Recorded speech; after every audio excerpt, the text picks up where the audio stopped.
ends meet. Actually, wisdom, there is need for Nigerians to find an alternative for firewood in order to save the environment from the abuse of deforestation.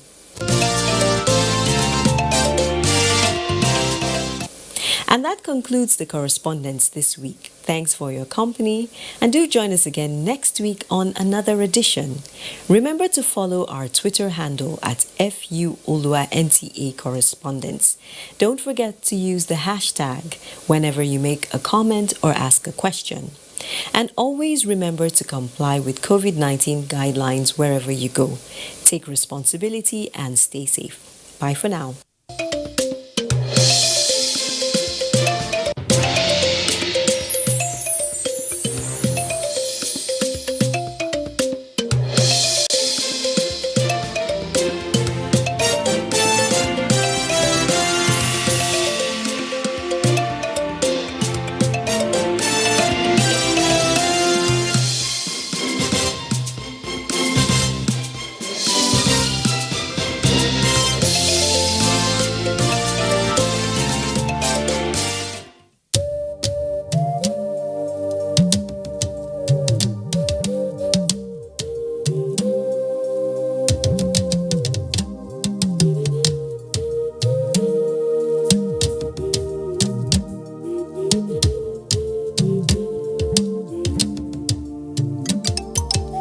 Do you not know that our enemies have no face? They are indigents of no state. They come from no place. And if this boat capsizes, every one of us will go under.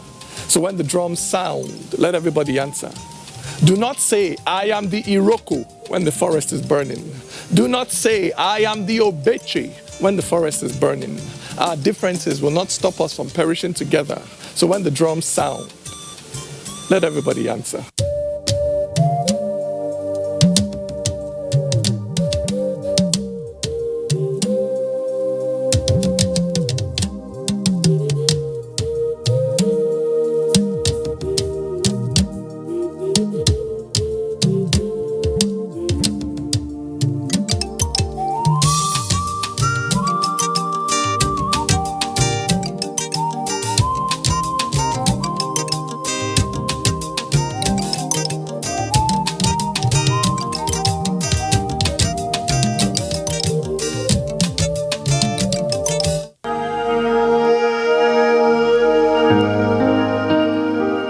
Ladies and gentlemen, let me remind us all that this pandemic is spreading like wildfire.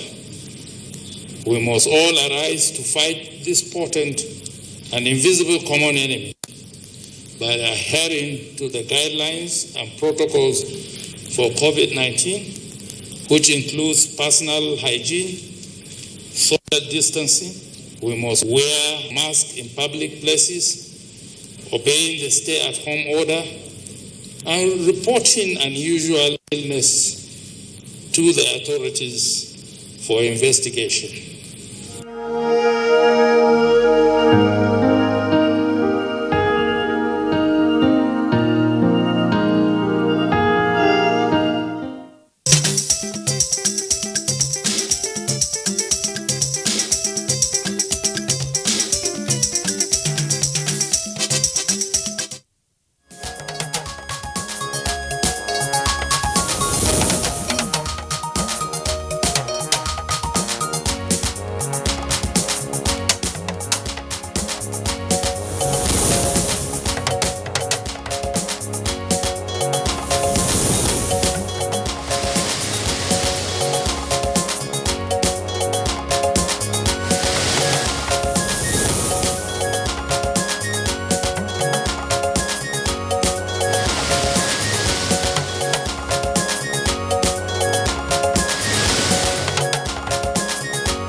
Federal Executive Council approves 8.49 billion naira for COVID-19 testing equipment procurement.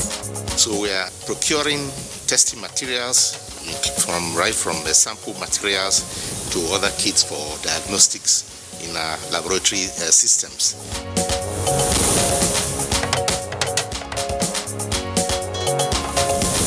Northeast Development Commission earmarked 6 billion naira as educational endowment fund, over 10,000 expected as beneficiaries.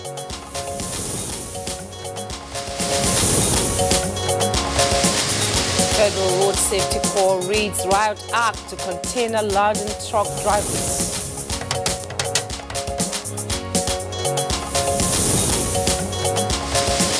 And a good morning, Nigeria. Today, we return to COVID-19 situation report in states.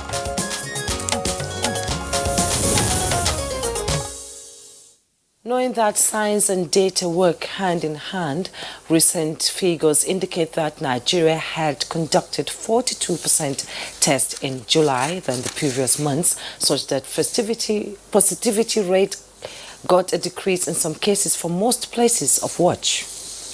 All right, and in spite of the varying numbers of COVID-19 declining numbers as announced by the Nigeria Center for Disease Control NCDC in the said period, it is certain we should not think it's uhuru yet, as curbing community transmission is topmost for health watchers. Yes, indeed, Kieran, to put it in the words of the chair of the Presidential Task Force on COVID-19, Boss Mustafa, he said, Nigeria is yet to reach the peak of the pandemic, and as such, declining cases should not be misinterpreted to mean the end of the situation. One needs not be told that increased rate of community transmission had spiked for the different states at the different periods from the lockdown till date. And available information, whether as data and other vital statistics from the weekly PTF briefing, have, however, pointed the direction for all at different levels to take responsibility and to wage further war on the ravaging coronavirus pandemic. Yeah, palpable fears there. There are many Nigerians expressing worries on the continuous spike to confirmed COVID-19 cases, which heightened by the day in their thousands, and the fatality is coasting to 1,000 as well. Today, community transmission is said to be on the increase in about 536 local government areas, having reported at least one case. So, it is pertinent to understand what the COVID-19 advocacy response, capacity and capabilities are for the federal government and the subnationals in addressing the pandemic.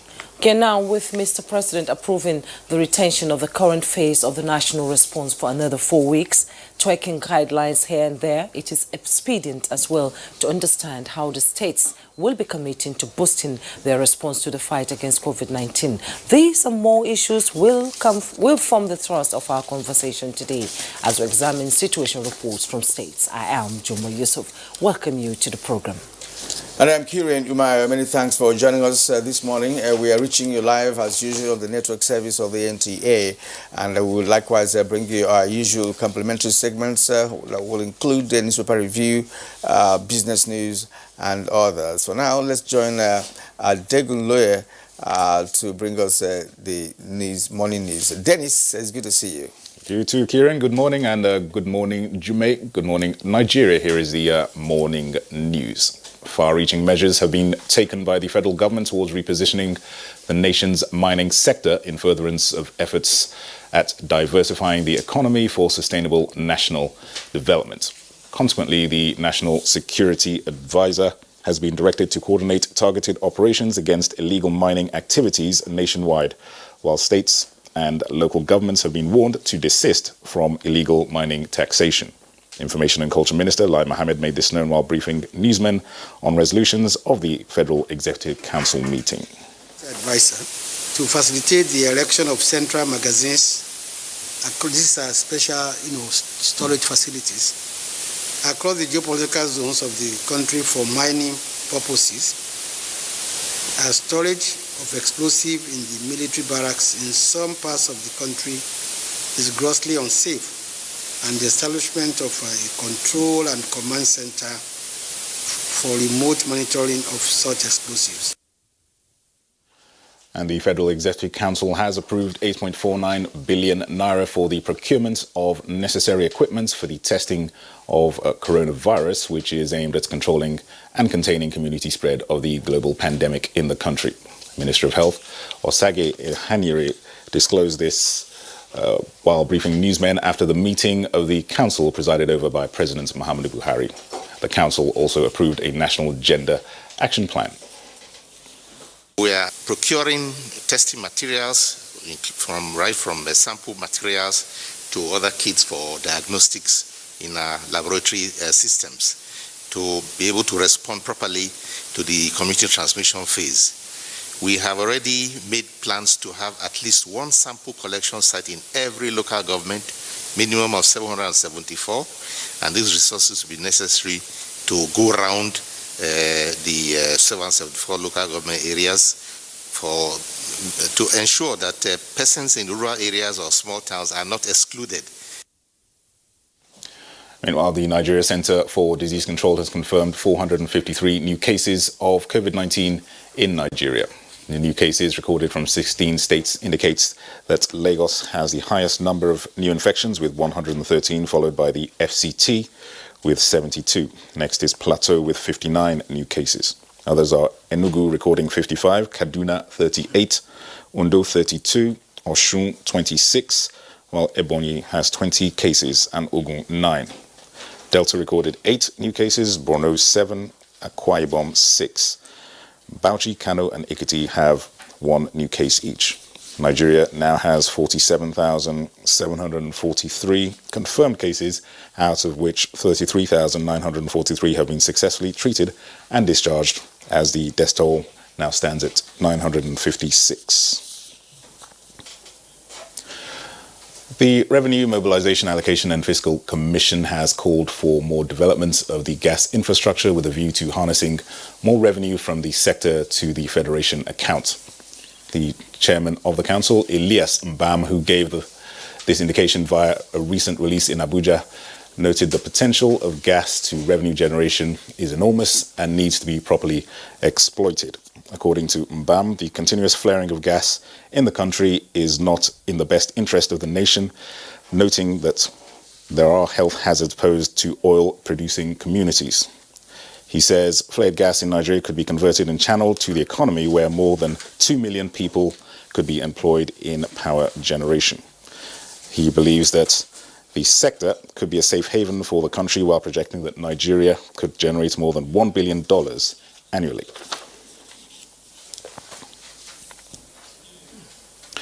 The Northeast Development Commission has earmarked a 6 billion Naira education endowment fund where over 10,000 people across the Northeast are expected to benefit. Managing Director, Special Intervention on Education of the Commission, Mohammed Goni Al-Kali, disclosed this when officials of the Northeast Civil Societies Organization called on him in his office in Maiduguri.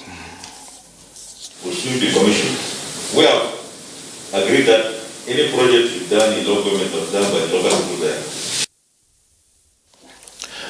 The Air Task Force of Operation Lafiya-Dole has destroyed a Boko Haram terrorist logistics storage facility and neutralized many of their fighters at Yamud along the Gulumba-Ghana-Kumshe axis of Borno State. Defense Media Operations says the operation was executed on the 11th of August in response to intelligence reports indicating that the settlement was one of the logistics where the terrorists, or locations where the terrorists or their logistics assemble and launch attacks. Detailed surveillance reports also established the presence of a significant number of terrorists within the settlement. Accordingly, the Air Task Force detailed its fighter jets to attack the location, scoring accurate hits leading to the destruction of designated target structures, as well as the neutralization of some of their terrorists. We Say We Do was a popular call to action slang in the Federal Road Safety Corps a few years ago. I guess the spirit of We Say We Do is still there, as the Corps arrested 129 drivers of unlatched trucks and prosecuted 40 of them within 3 days of the commencement of Operation Scorpion 2. FRSC Corps Marshal Boboye Oyeyemi at a media briefing in Abuja says it is now time to bark and bite. We must draw a line in respect of these falling down containers, broken down articulated vehicles, worn-out tires, frequent lawlessness on the highway, I think we need to be responsive to what the Nigerians really want, to sanity on our roads. If the minimum safety standard is not complied with, I think it behoves on us to check the owner of the cargoes to be punished along the line. Truck drivers, beware. And that is the conclusion of the news highlights. Good morning, Nigeria. On COVID-19 situation reports in states. We'll continue with Jume and Kieran after this break. I'm Dennis at Degunloye. Good morning.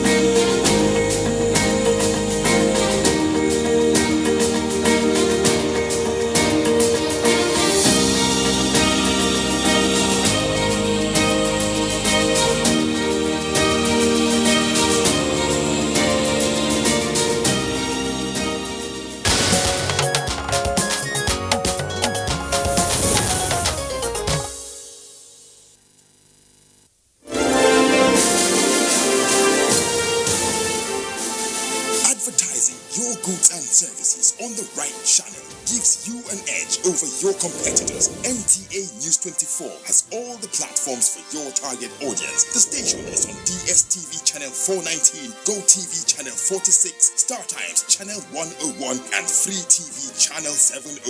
With our digital format and wide range, we can reach your customers in next to no time. We are eager to promote your business, goods and services. So partner with us for a very rewarding business experience. For more information, please call Henry on 0803-379-0884 or visit our office at NTA Headquarters, Area 11, Garki, Abuja. NTA News 24. News and more news. Let's now join Comfort Amadou for more stories in the financial sector as the economy of the U.S. slumps.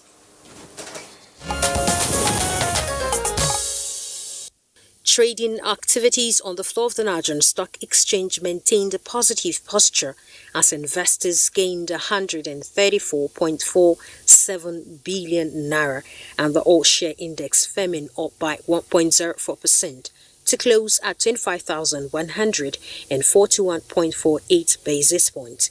Its year-to-date returns currently stands at 6.34%.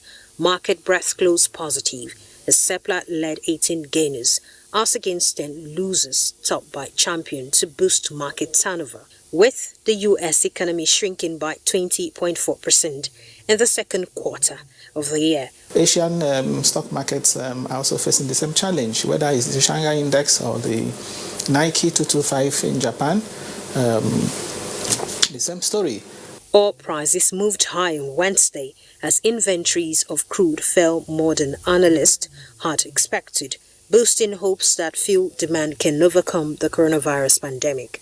Brent crude was up 15% at $44.65 a barrel, while West Texas Intermediate oil was up 9% at $41.70 a barrel, having dropped by 0.8% in the previous session. With Business News, Comfort Amadou. Oh, thank you, Comfort, for that business package. And up ahead on Good Morning Nigeria is newspaper review.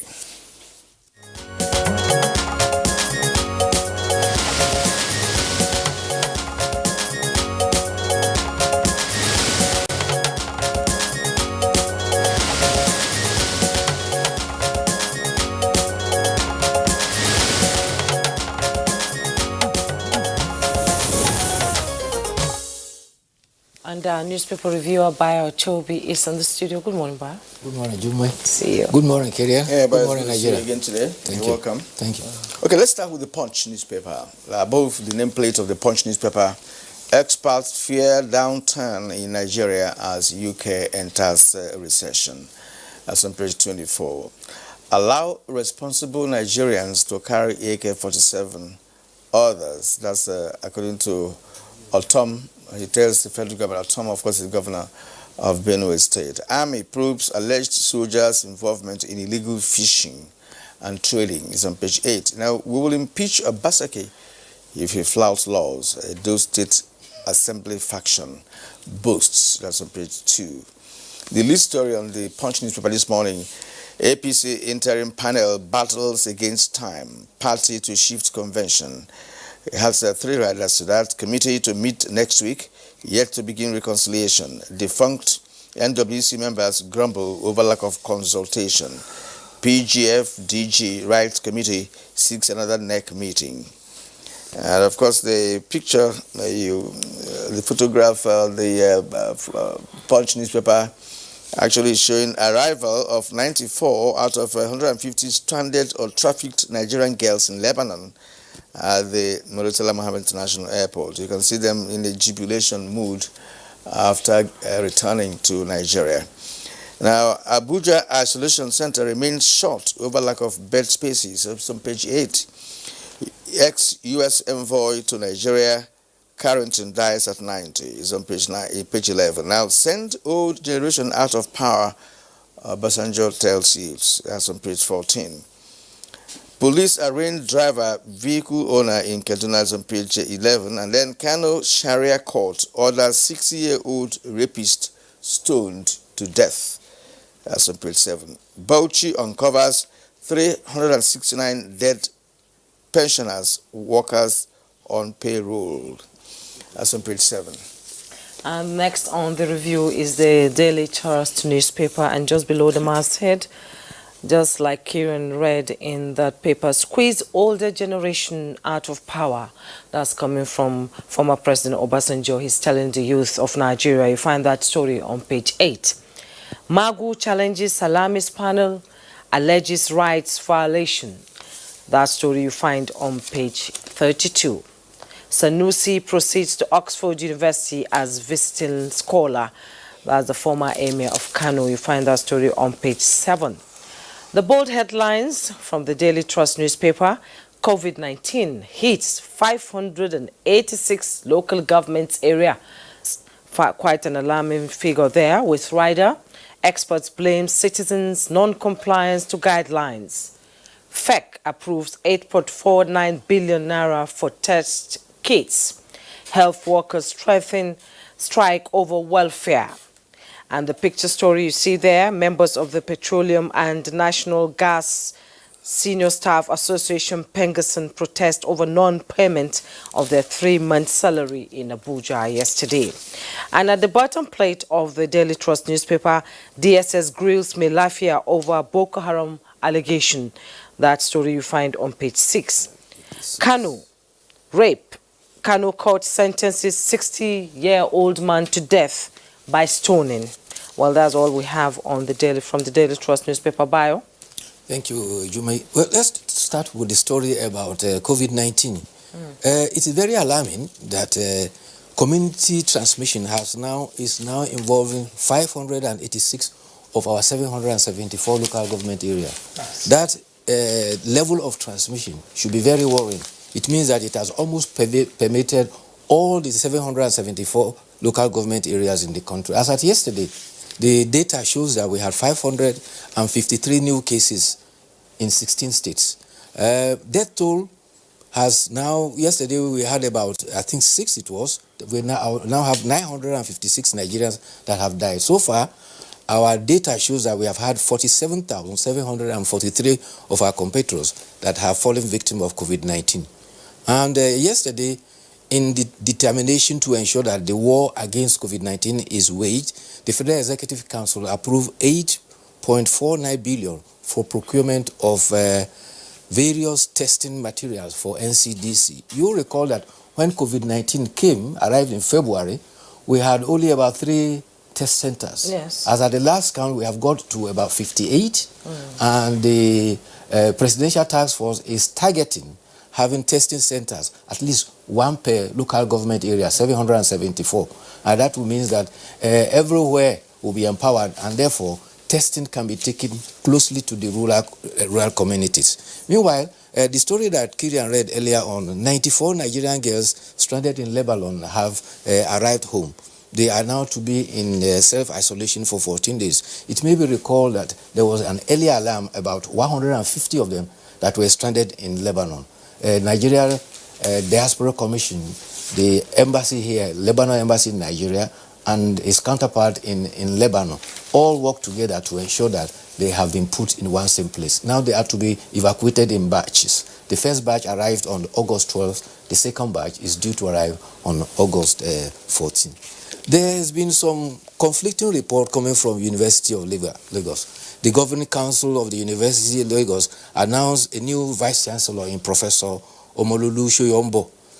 He's now the acting Vice-Chancellor. However, the Vice-Chancellor that was removed, Professor Ogudipe, says that his purported removal violates the Unilag Act of 2003, and therefore he has directed that the people, staff at the university should ignore it.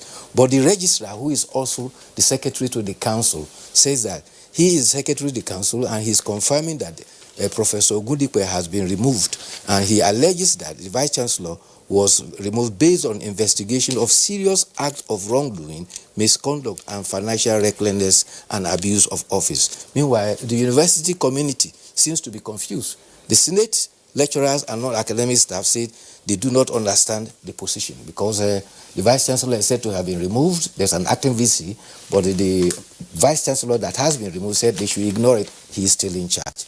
But is he still reporting to his office?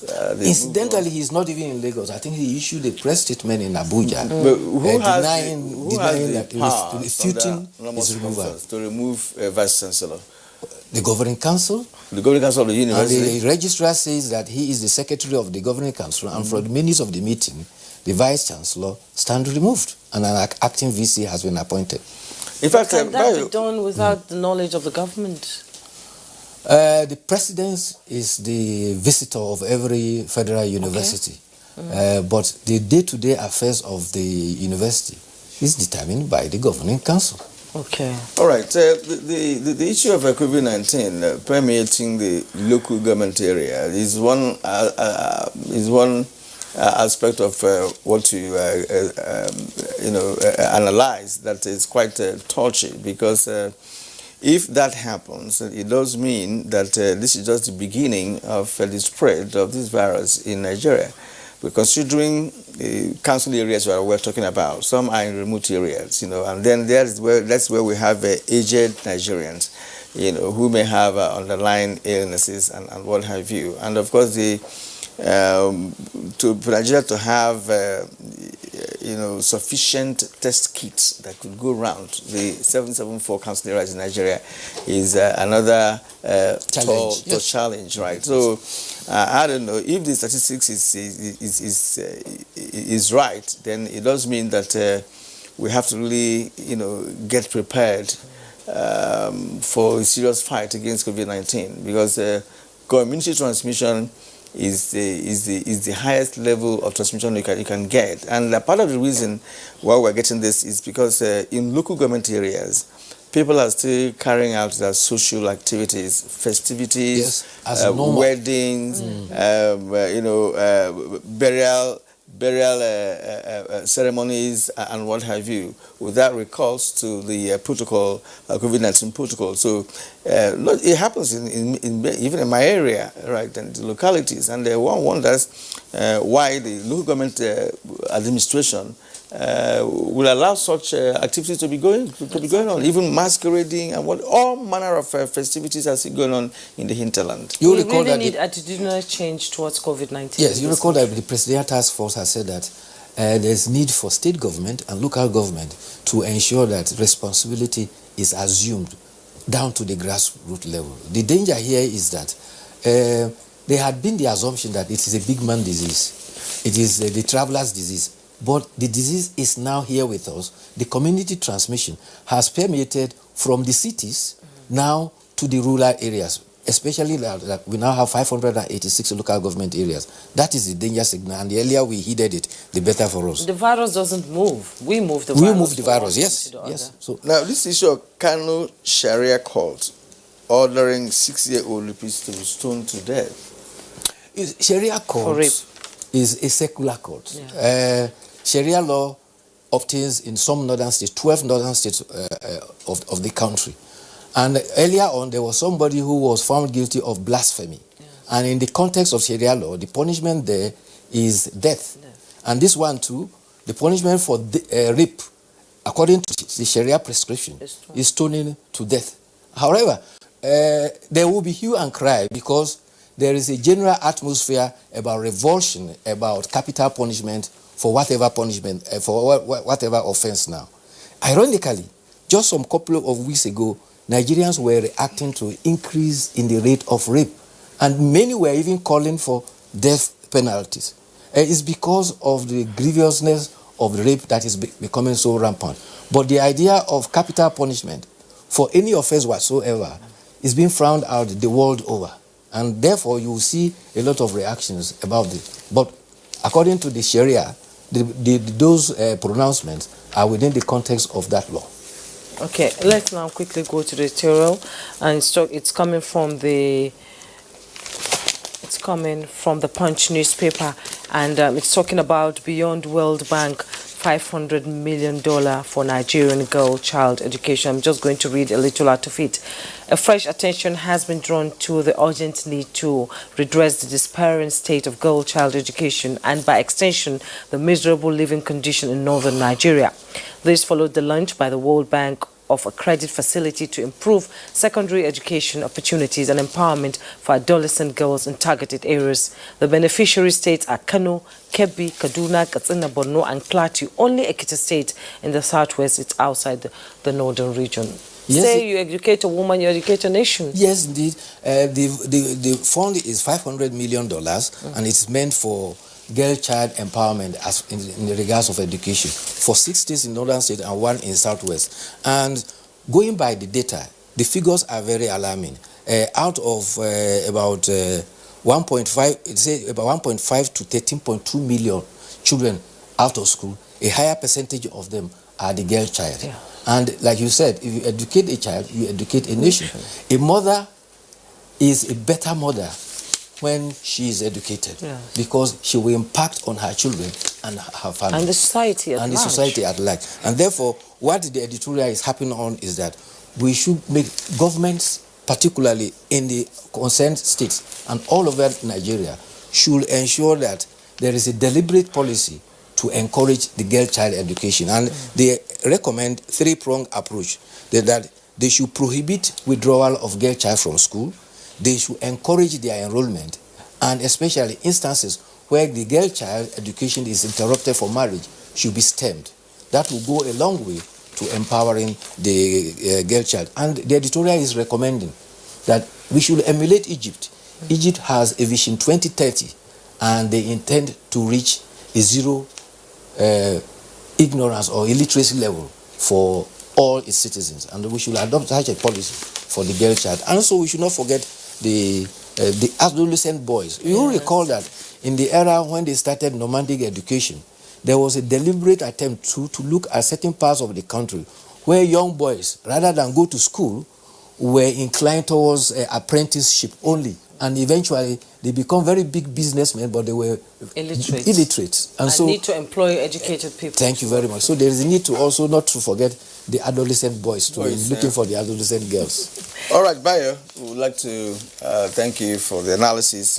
Hope to see you again tomorrow. Thank you. When we will bring a fresh edition of Good Morning Nigeria. All right, now we are taking a short break. When we return, we will, of course, delve into a major issue for today, which is, of course, COVID-19 and reports from different states of the country. Do stay with us.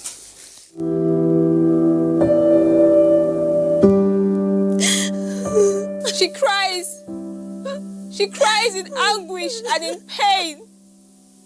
She bears the scourge of her grief. She toils in vain for justice and succumbs to silence. He gloats over his malady. Like a beast, he pounces with no remorse. Her cry means nothing. Her pain feeds her shame. Like an orphan, she's left to grieve in solitude. But no more will she cry in vain. Her adversaries will henceforth bear the brunt of their cruelty. Rape is evil. Rape is a plague, a pandemic of monumental consequences. We must unite and kick it out of our society. Connect with NTA and stand against rape and rapists. This message is brought to you by the Nigerian Television Authority, NTA.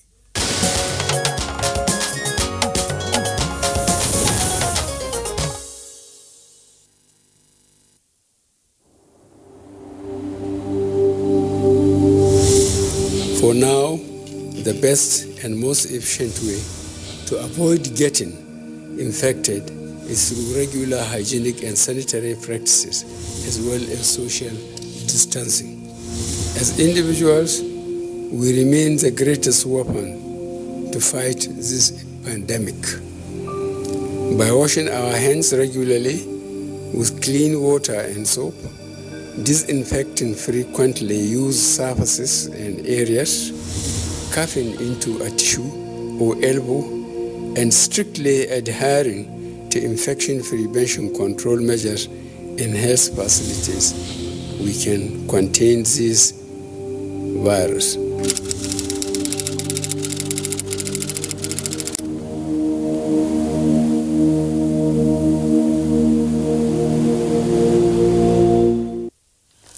If you're just joining us, this is Good Morning Nigeria and we are live in Abuja.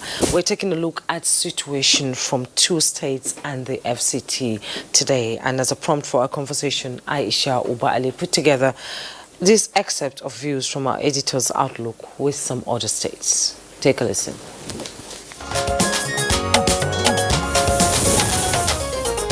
Nobody expected that this outbreak would be like this. So nobody knows how the next one is going to, it might turn out to be worse than this. And all those things that lead to the emergence of these new viruses are there. We're still doing them. We are destroying the forests.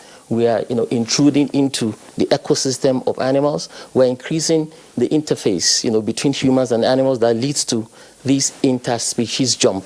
This virus came from animals, like Ebola came from animals, like HIV came from animals. The vast majority of the new diseases that we're having are coming from animals. So most of these things that, have led to the emergence of new strains are still there. So we have to pay a lot of attention to those things.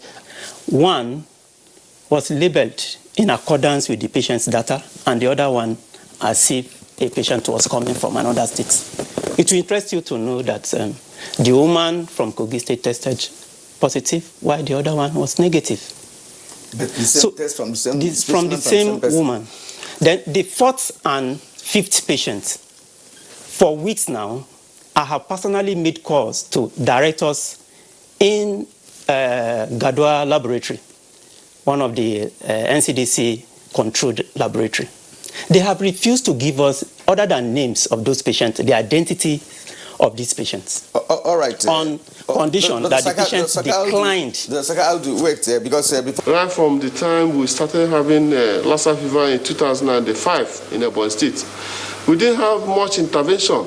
We didn't have much support from the national until he came on board. And with that collaboration, Ebonyi State has done very well. And also the PTF, who has been there for Nigerians in this fight. So I want to say that we urge all Nigerians not to relent, because when you check the trends in other places, you see that the awareness is increasing. But it's not like that in Nigeria. We have improved our call center so much. The challenge right now is that 30% of our calls are hoax calls. People just calling to block the line for all sorts of reasons. But our lines are... Okay, well, thank you very much. We're out of time. Dr. Yekwazo, always a delight having you on Good Morning Nigeria. Director General, NCDC, joining us via Skype from Abuja here. Also with us on this conversation, Daniel Umezurike. All right, well, that's except from the previous edition of this program that, of course, dealt with the issue of coronavirus in Nigeria.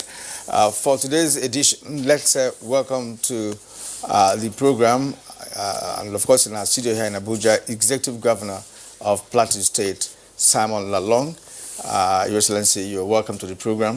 It's Thank you very much, Kieran. Good to have you with us here on the show. Thank you very much, Kieran. All right, and also in our Abuja studio is Dr. Mohammed Kau, the Acting Secretary, FCT Health and Human Services Secretariat.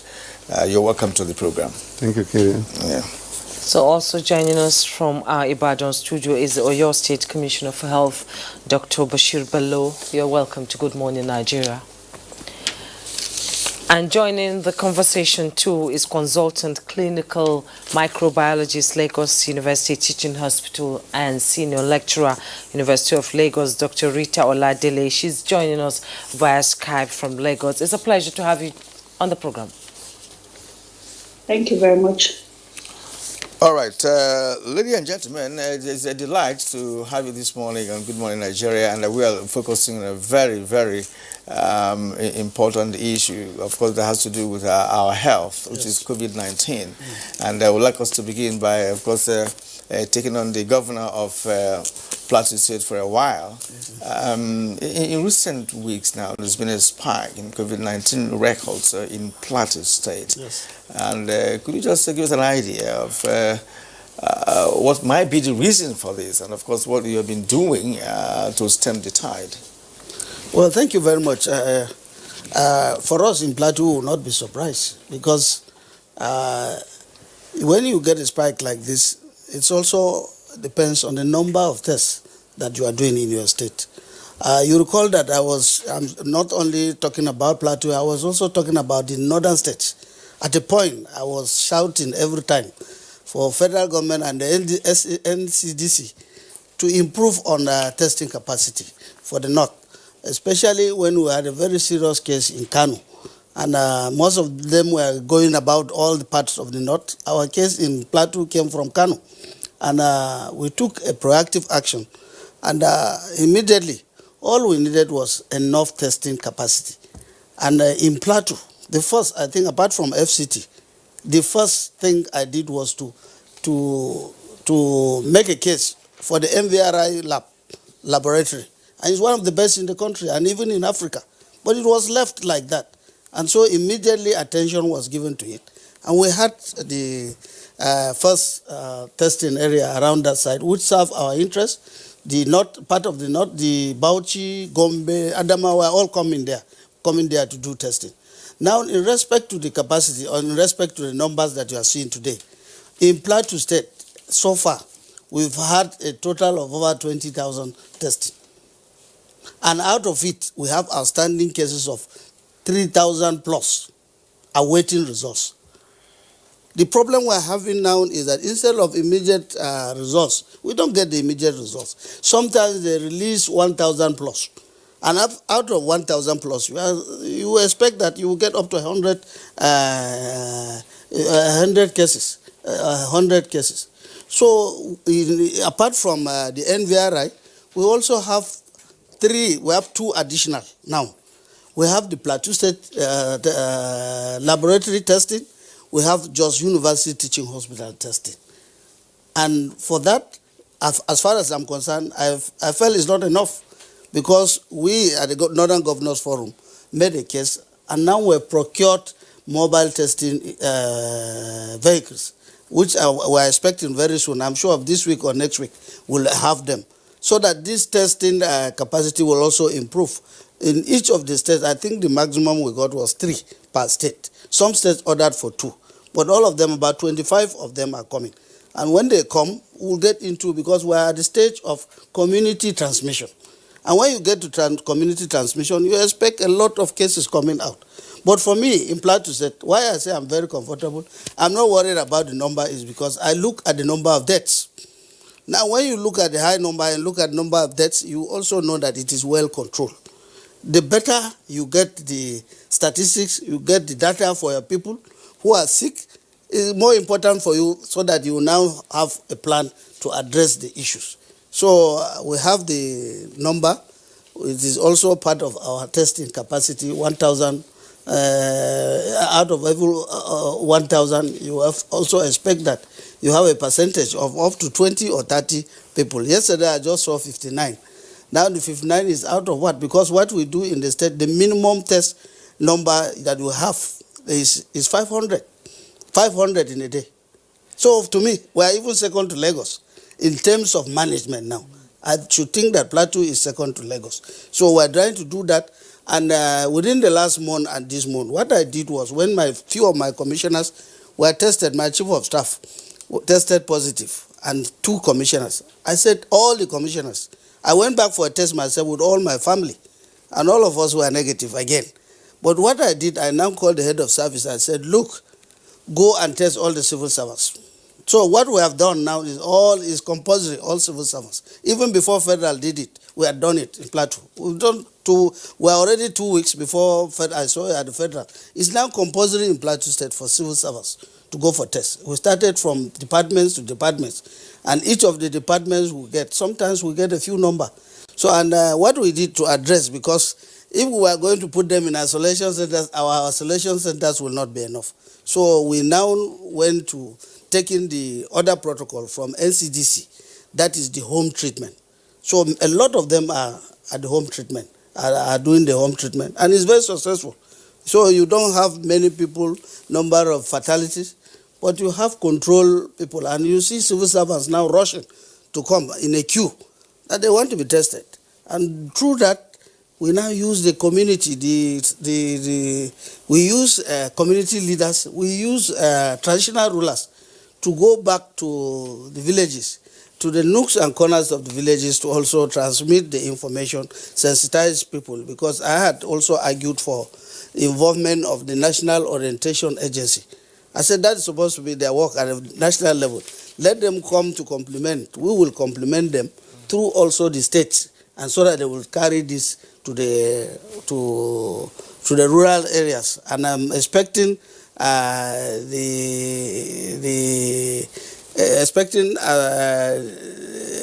soon as we get our mobile testing vehicles, you will see what we will do in the north, because almost every nook and corner we are moving the vehicles and using traditional rulers, using community leaders, and carrying out with the national orientation and some of the information departments in the states to ensure that the common man understands this. Because as we are releasing and easing down the lockdown now, the people feel as if the COVID is over, COVID-19 is over. That's the impression, that COVID-19 is over, so people can go back.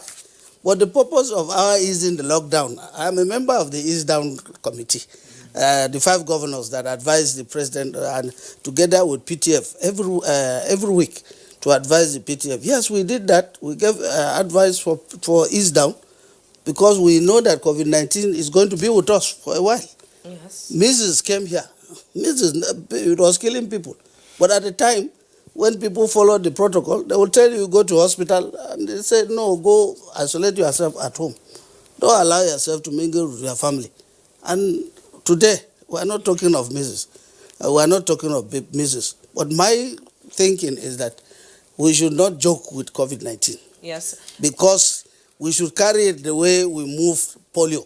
Today, I'm very happy. I congratulate Mr. President and everybody for polio-free Nigeria, because we took a step. It wasn't easy for traditional rulers. Some traditional rulers, I must know, especially, I'm talking about the North now, because as chairman of Northern Governors Forum, it wasn't easy.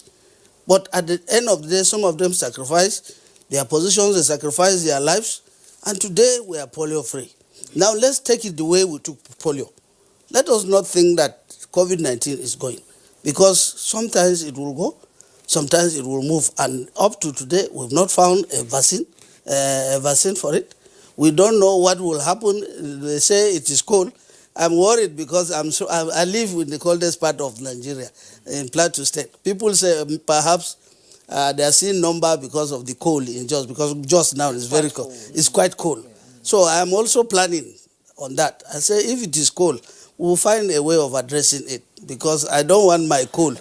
My coal is supposed to be sold for tourism. It's sold out for tourism, attract tourists. Okay, Governor Lalo, if I might come in here, you've been talking about the successes you've had in Plateau State, and you sort of started, covering the curve before other states began. Yes. And we're looking at 586 local government areas in Nigeria. You know, that's more than 70% of the local governments in Nigeria. And in Jos, we have 59 new cases. So what are you doing as leader of the Northern Governors Forum as part of synergy between all these other governors to curb the community transmission? We did that. I mentioned part of what we did. Yes. It wasn't only dealing with the COVID-19. I'm talking of the challenges now you have. The challenges we have is because, you know, we had meetings, several meetings at the Northern Governors Forum. And because we were really worried, not only talking about those who are taking proactive actions, but also emphasizing those who are not serious. I'm sorry to say that I had to engage my friend, the governor of Kogi, several times. And I told him, you are part of the North. I don't want, because when we had issue of Kano, I spoke very well with the governor of Kano, and we knew the attention we did, even having a 20 minutes conversation with the president. And the president gave me opportunity. We had a conversation with him on behalf of the Northern governors, and I raised the issue. And I was very happy that the next week, the president moved the team to Kano. And also on Kogi, we did that because it's part of northern Nigeria. And I told him, whether you like it or not, we have to move people to that place. We have to move people to that place because even if you don't believe that there's no COVID in Kogi, there is transmission. They will move out from Kogi to other states. And we don't want that after addressing the whole north. And then tomorrow we have a spike in Kogi. He has agreed, and I think he's now compliant. All right, Your Excellency, we have to pause you there. We'll really come back to you. Thank you. As we make progress in this particular conversation. But right now, we have a special report, of course, that will give us the situation in Oyo State. And after that, we'll be introducing guests from that part of the country. That's Dr. Bashir Bello. But for now, let's take that special report. Currently, Oyo State is number 3 in cases of COVID-19 in Nigeria, with close to 3,000 cases, while Abuja is listed number 2 with more than 4,500 cases recorded, in Lagos State with the lead figure. In lieu of this, Oyo State government has stepped up awareness and enforcement of COVID-19 preventive measures. Also, the state government is not resting on its oars at ensuring that residents imbibe the culture of using face masks in public places, washing of hands with soap under running water, and maintaining social distancing. As we speak, we have a positivity rate of less than 20%. And we hope, from what we are seeing now, within the last 2 weeks, the numbers are actually reducing across the state. Residents of Ibadan, however, advocate stricter enforcement of these guidelines. In Oyo State, when you go out in town, you see the way and manner people behave. Either in Mikra or Kada or everything you see. We talk so much on how they should pick passengers, how many people should be in a vehicle or an Okada, but people will not do so. Frontline workers, including journalists, are of the opinion that to flatten the curve of modalities, there must be provision of personal protective equipment to stop the spread of the virus. In Ibadan, Rofia Animation Badmos, NTA News. Thank you indeed for that report. And at this point, let's introduce our guest in our Ibadan studio, and that's the Oyo State Commissioner for Health, Dr. Bashir Bello. Dr. Bello, good morning and welcome to the program. Good morning, all. Good morning, Nigeria. Thank you. We've just listened to the report from Ibadan there, which specifically noted that people are not adhering to the COVID-19 protocol in Ibadan. Of course, the two respondents who actually spoke to our reporter made that statement. And again, we would like to find out from you what the entire situation is like with respect to COVID-19 infection, and of course, how the state government is working towards curbing the spread of the virus. Very much. Oyo State government actually had been making a lot of efforts, positive efforts we shall say, in curbing the spread of the virus. As you know, health is one of the 4 major pillars of this present administration. But that being said, the challenge posed by COVID-19 pandemics is actually taken as a means for us to be able to maybe improve on our health system and make some things that are quite lasting. And that is why the government, immediately on the onset, started the conversion of some of our major hospitals into treatment centers, which remain permanent not only for COVID-19 pandemic, but also for other related infectious diseases that might occur in future, so that we'll be able to, in the same vein, contain the pre-existing Ebola and Lassa fever viruses.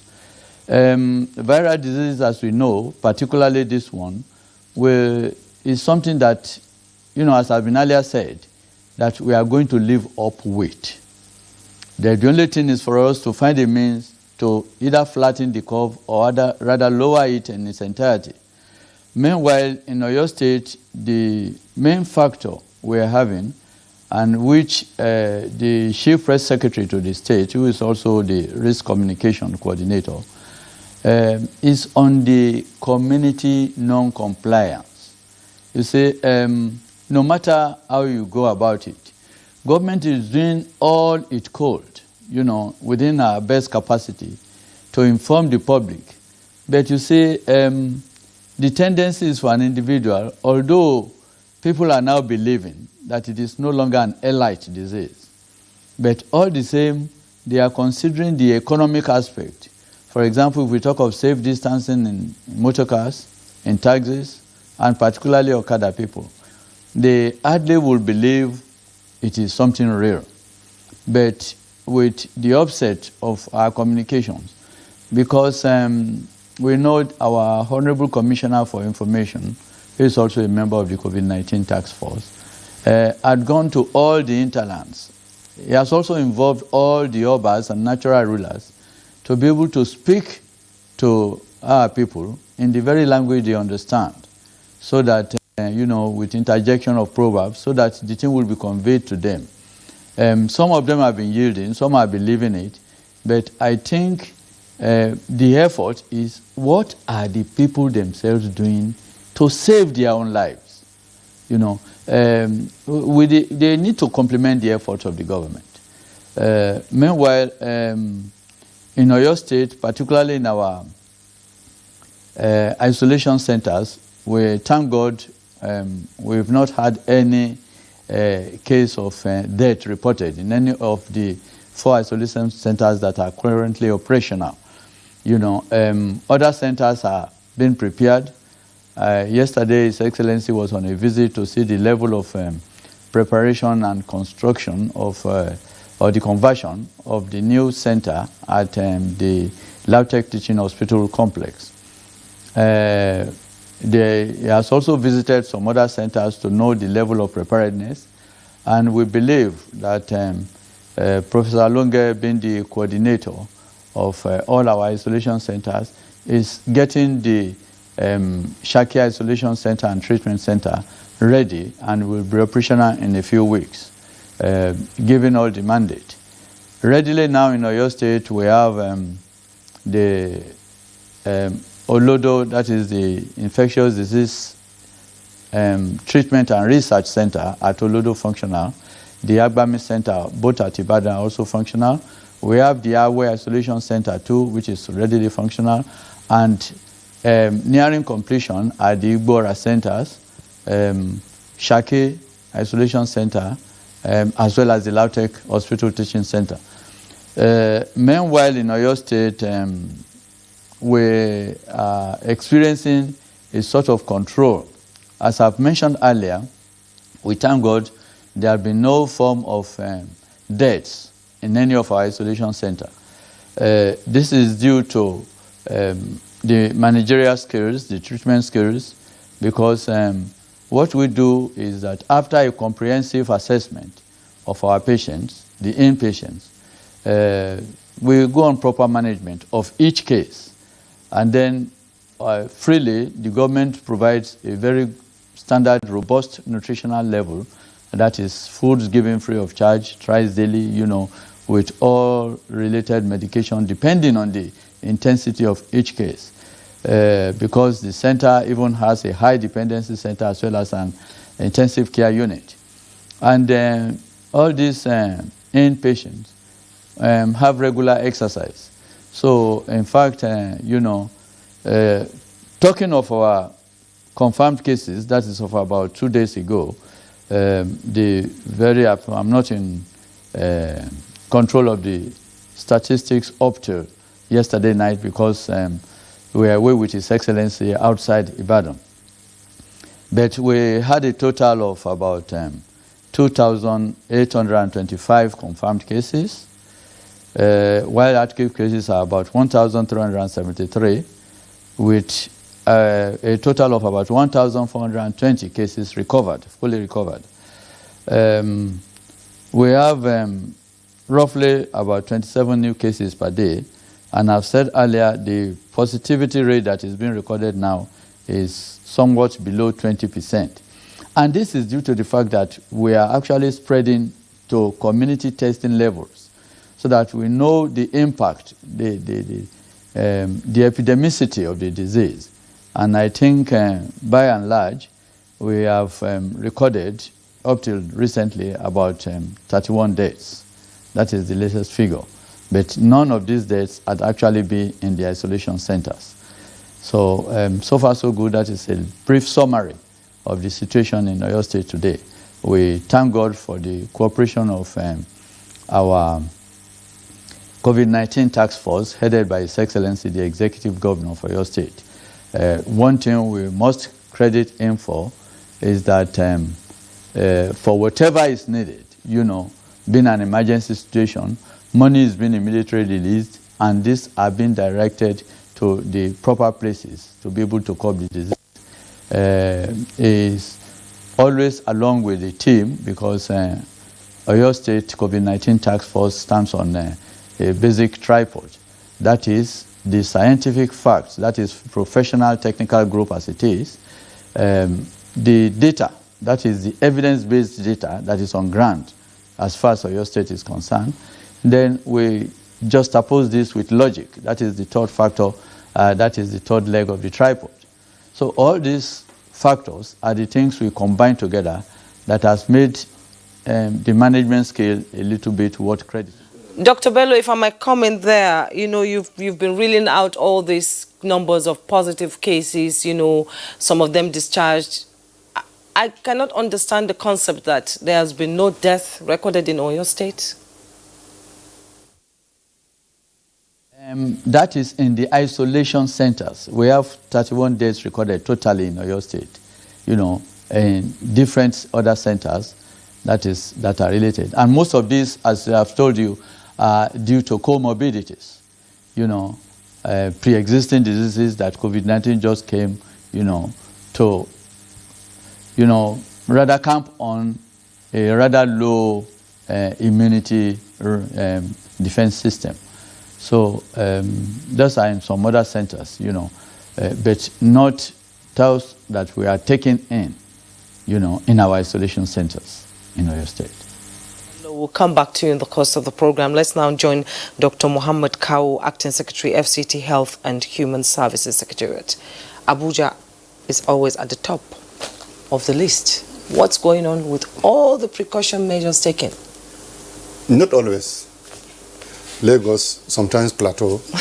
We've been competing with these three states. But I think I will just agree with the governor. Okay. Most importantly it's not the number of people it's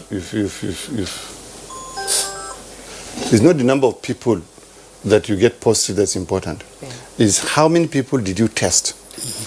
You want to know the burden of the disease. Instead of lying down and say you have 3, while the disease is spreading in the society. So I think it's the increased testing that is usually giving us this numbers. These numbers. Go ahead. Yeah. So So we are comfortable. We are happy that we are testing a lot, and so we are getting a lot of those people that are infected. Whether you like it or not, they are there. They are infected. They are in the community. So what is important is for you to find them.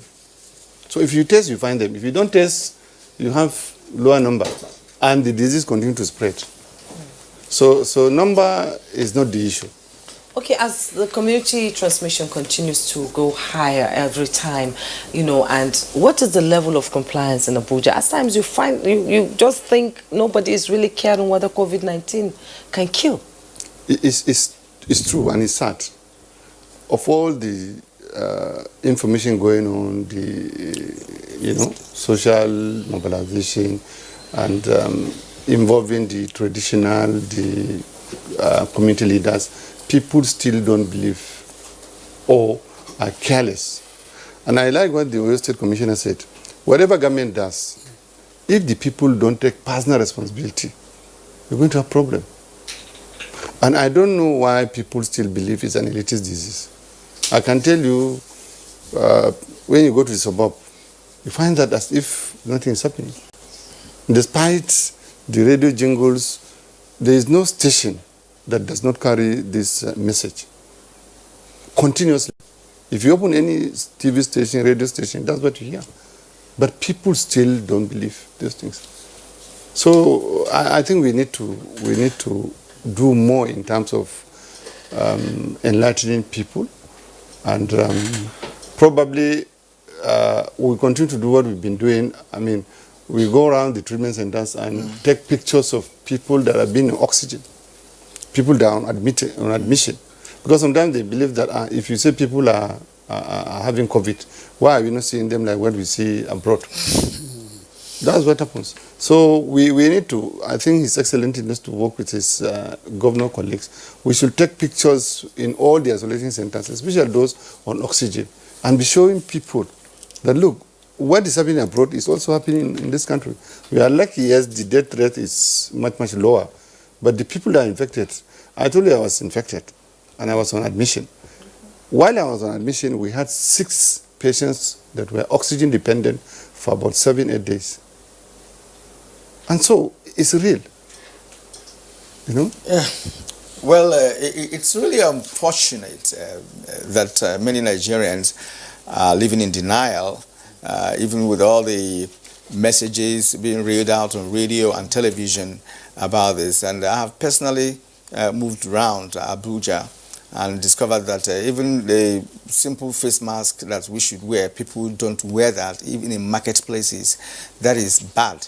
And from what Dr. Kawu has told us, the reality of this is just there. It's not a question of whether you like it or not. That is what is happening. COVID-19 is real, and it is better that you take all the precautionary measures to ensure that you don't get it. All right, now let's go to Lagos, actually, where we have consultant microbiologist. Madam, let's bring you into this conversation. Now, since the advent of COVID-19, what has become so difficult, is to understand the biological behavior of this virus. On weekly basis or so, even on daily basis, we tend to discover one new thing concerning the virus, either the treatment of the virus or the way the virus mutates and its reaction and the extent it can go to attack all parts of the body. Now, as a microbiologist, what new are you learning about this virus, that could lead to a better understanding of how the virus, behaves and attacks the body system? So I guess I should start by saying thank you for having me on your program this morning. When the pandemic newly started, there was nothing, we had no knowledge about the virus. So there was a lot of headless chicken dance, let me put it that way. But with time, we have more data on the virus, more understanding on the virus, and it has become easier to manage. I mean, by the time data started coming from post-mortem studies in Italy and in the US, it changed the way that patients were being managed because the post-mortem findings could tell us what was really happening. And there have been a lot of studies, even on at community transmission. How long do you need to be exposed to someone to be able to pick the infection? And that has really changed the dynamics. But despite having changed the dynamics, there's still a number of unknowns about the virus and why we should still treat it very seriously and adhere to the infection control measures that have been put in place. Having said that, the virus, with new data, management is better of the patient, so most patients are more likely to survive now. However, like my colleague from Abuja said, you should also know that, from Ibadan said, there are people with underlying diseases that make them worse cases for this viral infection. So it is important that we educate people. We let them know that, yes, our death rates are low. We are glad about that. However, we have a high population of people that are at risk of fatal outcome of this virus, and those people need to be educated. I was so happy the other day, I put on my television, and I saw a market woman doing the advert for COVID-19, and I said, yes, because I have advocated for a long time that the message should not be, I must commend the governor of Plateau State, His Excellency. We should make him the ambassador of COVID-19. I was blown away by how he spoke. Thank you very much, sir. But we need people like you in the marketplaces also, the market women, in the motor park. You can imagine if we had people talking like him so passionately about it. They will be able to communicate to their colleague. I saw that market woman on television telling us how she wash her hands, how people want to touch her fish. She said, don't touch the fish like this.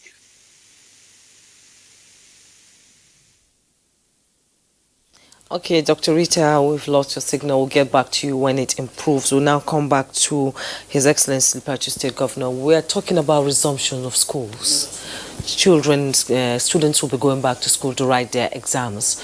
And so many states are rushing to, put precautionary measures to ensure that our youths and teenagers don't get infected with COVID-19. What is being done in Plateau State to ensure that? Well, what is done in Plateau State is also what is done at the nation. I told you that fortunately, I will say that I'm a member of by collaboration, member of the PTF. The 5 governors that sit down with PTF and on a weekly basis to determine what will be the next action to be taken in respect to COVID-19 and its protocol. You recall last time we had a communication problem with Ministry of Education because at that time out of consultations from our various states, we came back and we proffered a solution. We said, yes, you must look at the pros and the cons. If you keep children at home, we don't know when this virus will go. And at the same time, you are saying that we should not allow our children to go back to school when resumption, and then some of them are supposed to be going to universities or to other institutions. We have to create an exit for others to move in. And we're taking all this into consideration. We recommended that, yes, schools must resume. But unfortunately, from the ministry was a different approach. But we came back and we understood ourselves very well, and then we made that recommendation. For Plateau, we had done that for a long time. We were prepared. We are always proactive in Plateau. Even on the issue of taking the herbal remedy, you recall that I constituted a committee of experts. I picked out from tertiary institutions. I said, look, we must also begin to look forward to a situation where we will not always rely on conventional or the modern approach to remedy as a remedy for this. Let us look at our traditional method. And we had experts who came up. As it is now, Plateau is one of the states that had made recommendation to NAFDAC. We are waiting for confirmation. If we get that confirmation, you will see what they have produced. When they brought Madagascar, my people did research and said, oh, the best, what they were using there, the best is even produced in Plateau. Yes. The herbs are produced in Plateau. And they've done the research now. They forwarded it to NAFDAC. And they made even teas and all things that will help. So if you have this, you definitely need your children to resume, because education is also very important. Because I was worried in my state, so immediately we are done fumigation, and we are also prepared, and we said, look, anytime they are ready, we are going to do fumigation again. We fumigate all the schools.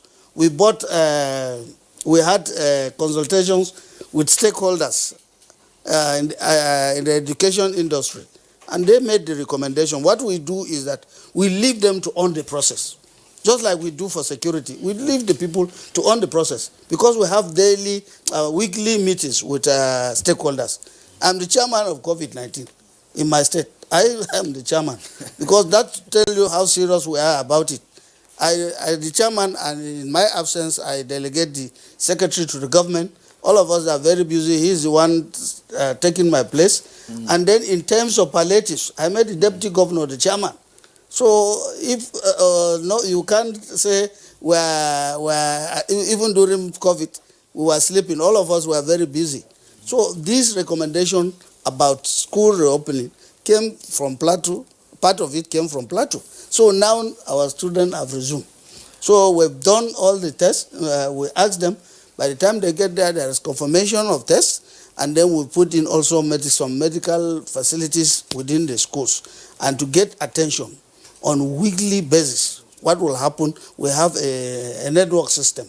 We get information as to what happens in every school, in every week, so that we move our attention. We don't want parents to say, we force their children to go to school. See, their children are not dying in school. We've not had any case.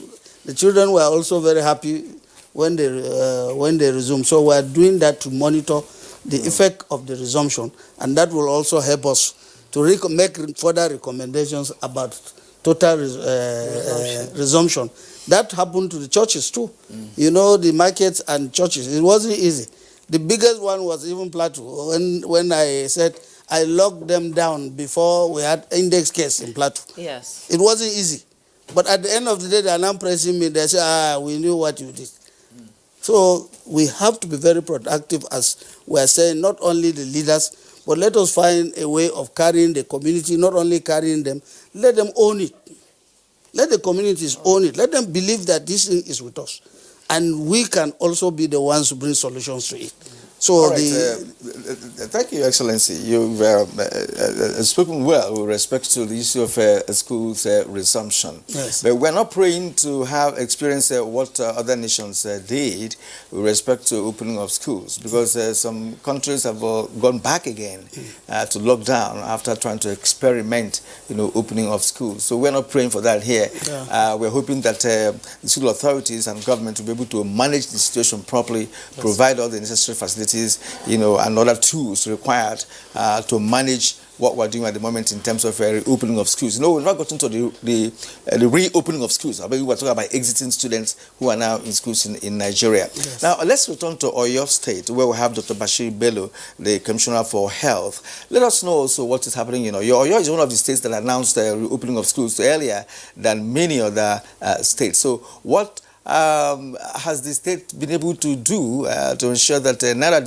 students are back to school, that all protocols concerning COVID-19 will be observed, and that we're not going to have a rebound, of COVID-19 infection in that state? Let us just know what the arrangements are like, your state with respect to the reopening of schools, which you started earlier than many schools in many states in Nigeria.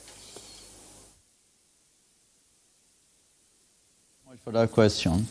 As I've said earlier, the COVID-19 task force that is based on 3 major pillars, that is the technical and the scientific findings, then the data, that is evidence-based data on ground and logic. This was what made His Excellency, the Executive Governor, who is also the chairman of the COVID-19 task force, to come to a conclusion, because our passion, at the risk of being immodest, education is our major industry in this state. And education, they say, is the ability to meet life situation. So we employed this ability to be able to meet whatever situation is on ground. Let it be pandemic, let it be cosmodemic, or whatever. But what happened in this case was that His Excellency looked at the plight of our students who are moving from one stage of their educational career to another. That is the primary 6 students who are probably going into the GSS 1 class, and the GSS 3 who are moving to SS1, as well as the SS3 students that are moving to, you know, they call it school certificate class or the school certificate examination. We now consider that the population of these students will be almost 1/10 of the entire school. Therefore, there will be enough spacing. So what we did was, with the assistance of the EOC, that is the Emergency Operations Center, conducted some training for all schools authorities, both private and public alike, on ways that the teachers and everybody would adopt.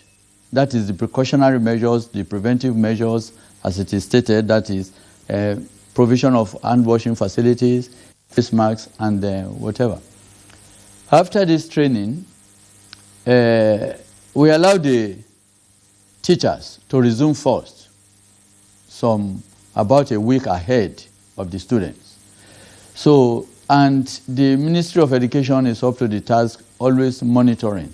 You know, we have the LIEs, the ZIEs, and all the monitoring cadres, you know, inspecting the level of compliance, you know, and readiness of each school before they started off.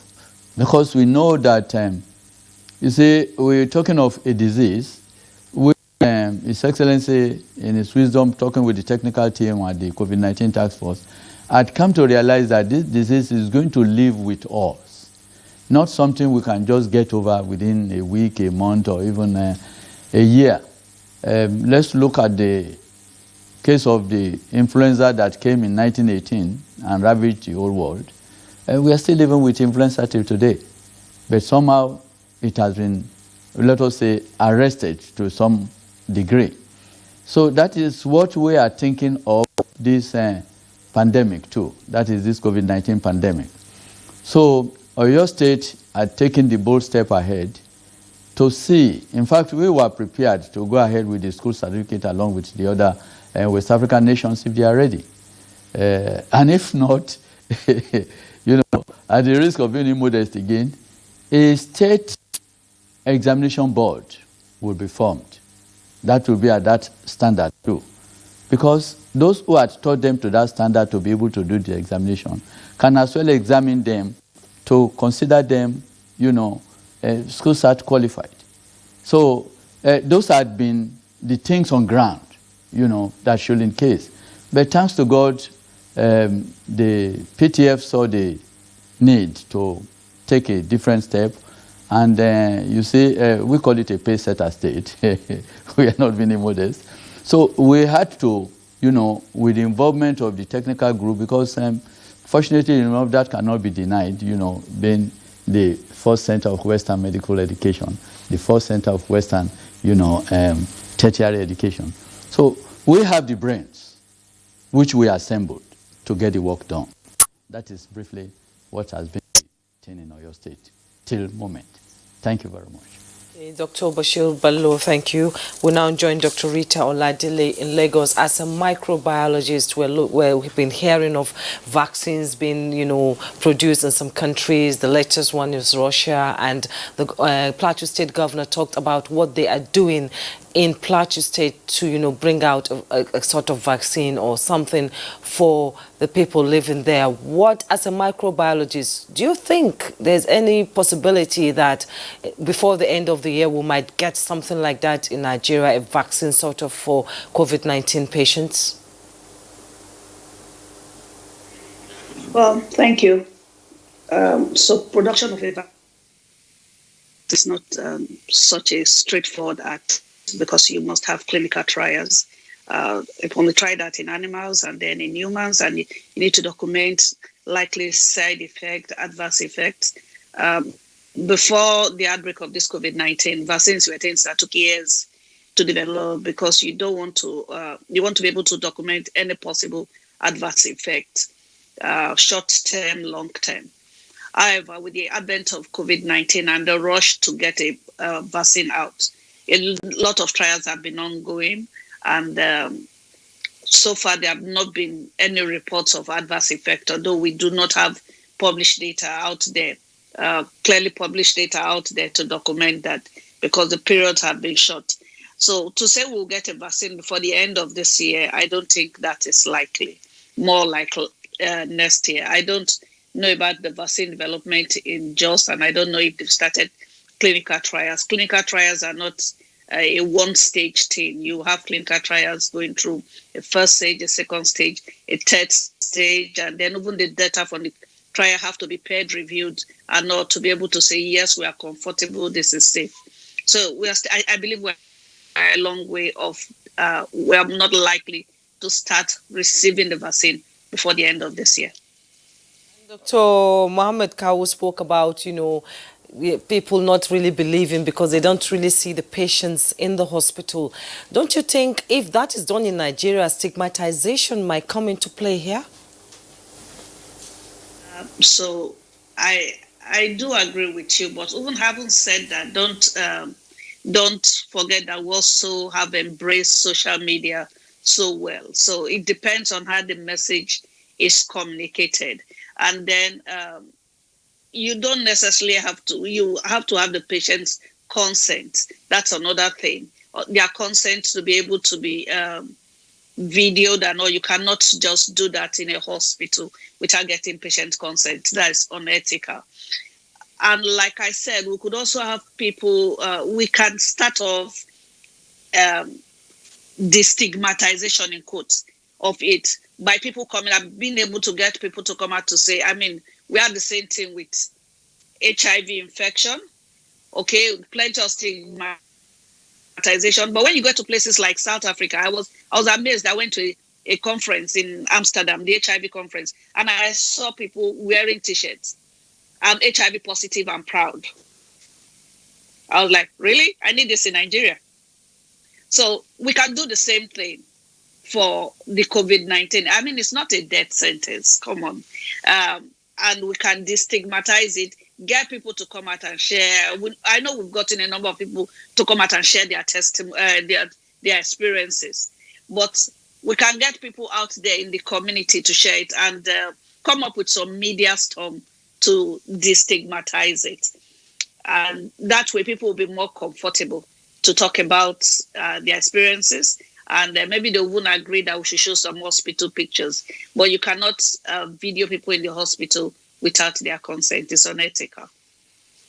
Thank you. Coronavirus is one virus too many because it has actually rattled the world from all indications, because from medication to even understanding the biological behavior of the virus, it has become so difficult. Over 100 pharmaceutical companies across the globe are working on a vaccine. When Russia came up last week to say it has discovered a vaccine, it's still very much questionable across the globe because, of course, nobody understands how they quickly came up with a vaccine. But, of course, they said they have passed through phase 1, phase 2 of the test, remaining phase 3, which is, of course, they need to,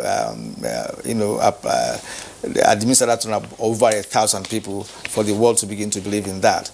Well, that's just by the way. Dr. Kawu, in Abuja here, we have this information that most of the isolation centers are now saturated. There are no bed spaces any longer for people who may have been newly infected by COVID-19. In that circumstance, is there any plan to start home treatment? Because, of course, from what even the governor told us, there are cases where people have been isolated in their own homes and treatment taken to them there as a way of assuring that all the patients get treated even without being at the isolation centers. No, thank you, Gary. Let me correct you. I'm surprised you are living in Abuja. You are saying Abuja in FCT. In FCT. FCT means estate. Yes. Abuja is the capital. So in FCT, the information is not correct. I can tell you we have excess bed availability. The data that is being provided by NCDC included people that have been discharged, and some people that tested positive in the communities much earlier refused to be evacuated to the treatment centers. So that information is recorded as if they are still positive and they are on admission. How are you getting me? Presently in Idu, that has over 400 bed space, 406 that can be expanded to 500. We have about 100 on admission. So we have excess of about 300.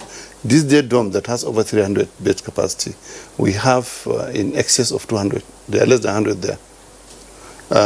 Even at Sokoroda, we have 60. As at last time, the number of patients on admission were less than 20.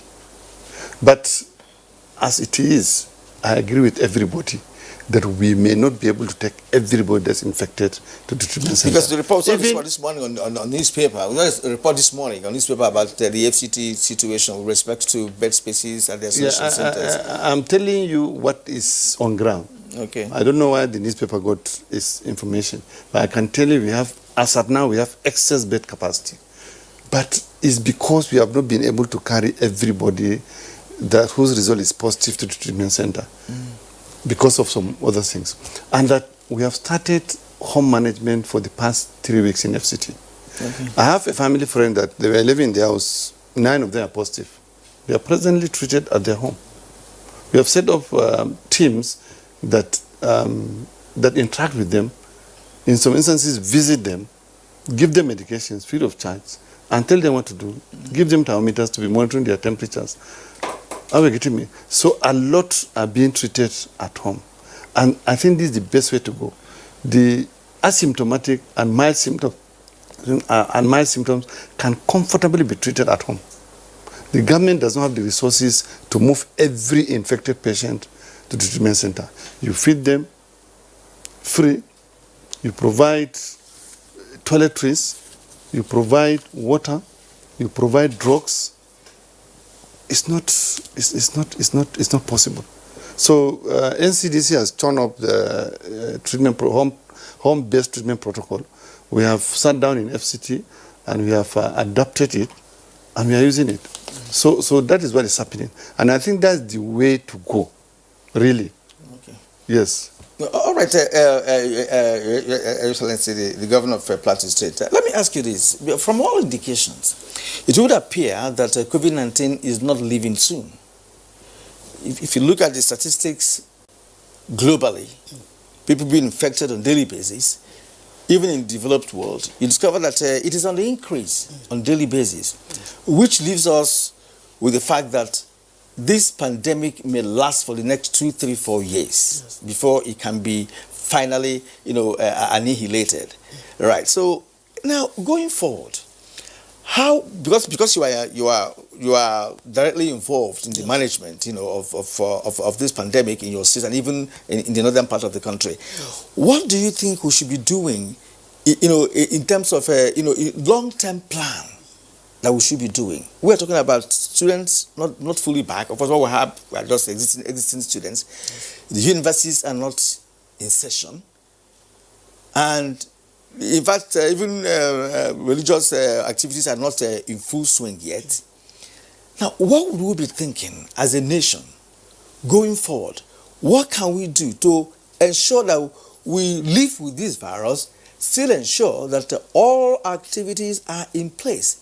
Is that going to be a kind of protocol whereby we say, look, fine, COVID-19 should be like a normal cough that we have, or normal, a catarrh, that we have. That's also, the treatments of what you take and all of that. Should there be a situation like that going forward? Because we are not seeing an end to COVID-19 pandemic yet, globally speaking. Thank you very much. And I think I will start from the federal level. You can see that even when it started, there was a move at the federal level. That was why the idea of getting the economic sustainability approach came in. And it's headed by the Vice President. We did very well. Even at the NEC and the FEC there was combined effort to improve and find out from and move from to the economic sustainability team. And if you look at the papers, if you look at the recommendation provided by that team, you will know what Nigeria is working on. So it is with the vice president. I think the vice president is the chairman. They have done very well, both the economic aspect, the health aspect, and also the security aspect. All those ones are moved, preparations for long-term, short-term, and the remedial aspects as we are moving now. So in that respect, I will tell you at the federal level it's already done. And then secondly, we also adopted it in the states because we are also part, as governors, we are also part of the economic sustainability team because we have our members represented at at that committee. And every time they feed us back. So at the governors forum, we sit down, we analyze, we make recommendations to them. So and then back to our various states. First, as the governors forum, the Northern Governors Forum, we have members. That was what informed us to also set up an economic sustainability team. And that is headed by the governor of Kebbi. They've done a lot and they've made recommendations to us, where is part of the recommendations we are doing. Because we all believe that COVID-19 will not go very soon. But it's also like the doctor from Lagos said, it is not a death sentence. So we shouldn't create fears in the minds of people, always. And that's what we are trying to do. Because once you have fears, people run away. In the beginning, people were running away from it like HIV. They will say, no, there will be stigmatization. They will say, no, this thing, you create fears in me. Farmers were running away from the farm. Even security people were running away. Even doctors. I remember doctors in my state. We realized that people were dying of other ailments than even COVID-19 because there were no attention given to patients in the hospital. So we had to do some kind of sensitization to make people believe that this is not a death sentence. And that was why I said, in the first place, when people were running, I came out openly with my family and I did tests. My family were all negative. And when they were saying, some people say no, they didn't believe it. After a while, I did another test for a whole family, a large family, openly, and they came out and said we were negative. And so the message was carried over. They say if governor can come out like this and do it, and then why will everybody not do the same thing? So all the commissioners did it, all civil servants now are doing it, and that is the message that is going to the local level. So definitely we must prepare as if this thing is not going to go very soon. But at the same time, we must also put in an opportunity to absorb that with economic activities. Because the moment we stay and talk about COVID always, we will forget about the economic activities. Don't forget, as we are flattening the curve for COVID, we must also try to flatten the curve for poverty, flatten the curve for hunger. Otherwise, the two cannot go together. Because they were grumbling. That's why we said there must be ease down.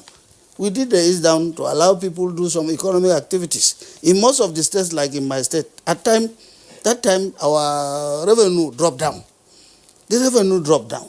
Now you have to battle with this element, battle with COVID-19, and you need a lot of resources to battle with it. So if the economy is there, poverty, people are now grumbling, definitely you should allow them. And we allow farmers that time. We say, no, it doesn't affect farmers. Farmers started. Now, most of the economic activities, market women, we allow them to go back. And because we are within COVID-19, we brought in and introduced consultancy in our revenue.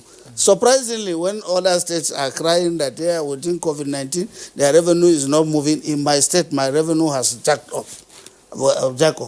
Because we take the opportunity, as we are managing COVID, we are also using that opportunity to think out of the box so that we can be raising our revenue, because we believe that this thing will not go very soon.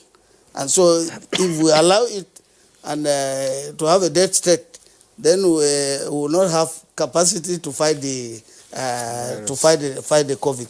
So just like I mentioned, it is the sustainability team is not only dealing with the economic aspect, they are also dealing with security, the security aspect. All of them will go together.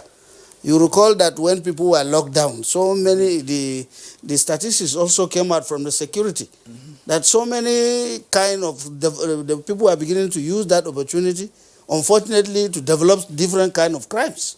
You saw the rate of rape, banditry, you saw kidnapping and everything. While people were being locked down, people will go in, do rape, people will go in, do kidnapping. And so you have to always look at the consequences of some of this.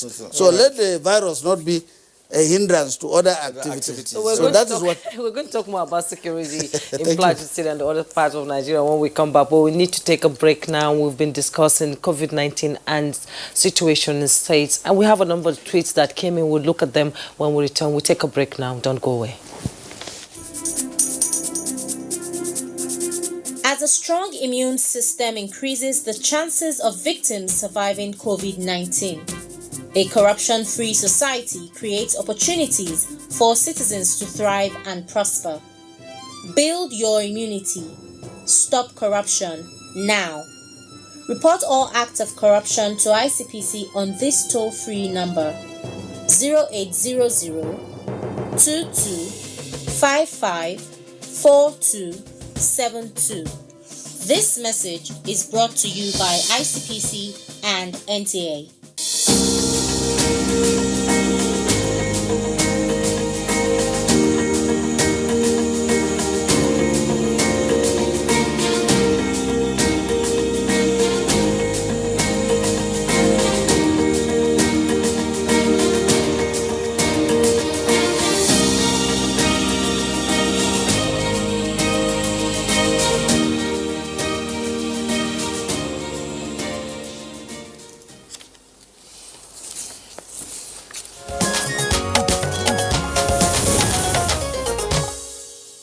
All right, you're welcome back to the program. At this point, we'd like to read out some of the tweets that we received this morning. People are also making contributions, and of course, we have not as many as we used to have, though, because of course we discussed COVID-19 for a while now. Yeah. People are getting used to it and understanding what it's all about. First, let's read the Lossy Alpha. It says, though the number of confirmed cases are on the rise, from the look of things, both government and the people are tired of the whole saga and wants to move on, thereby compromising standards. Actually, it's not a saga, it's a disease that's really existing. And Solomon Kenny Ajiri tweets, many people do not see it as a dangerous disease because of the way we are handling the situation. More awareness, especially in the grassroots, is required. Yeah, Mutana Farouk says the reported number of daily new cases of COVID-19 is gradually dwindling as a result of the testing capacity. Now, this has precipitated the wrong notion in the minds of many that the coronavirus has been suppressed and gone out of Nigeria. The consciousness is rapidly fading. And Chris Simon tweets, the new normal as far as COVID-19 pandemic is concerned will go into an archive. It is just a matter of time. So let's adhere to the safety measures and guidelines.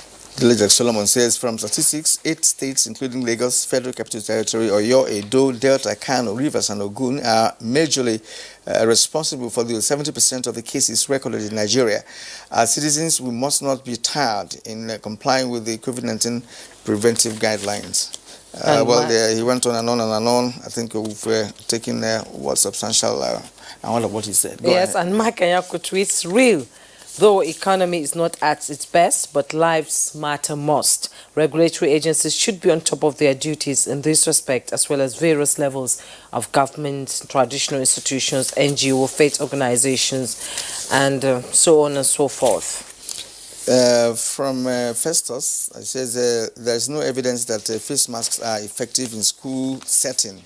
Therefore, students and staff should not be compelled to wear face masks. Festus, I'm not sure that you are right in this one, because globally we're talking about using face masks is quite preventive. So telling us that it should not be used in schools is not a good advice at all. Please, I hope you have to take note of that. Let's go back to our guest in Lagos. Madam, I would like you to speak from a professional point of view. Now, we are talking about remedies, either treatment or vaccine or what have you. You have a better understanding of the characteristics of this virus.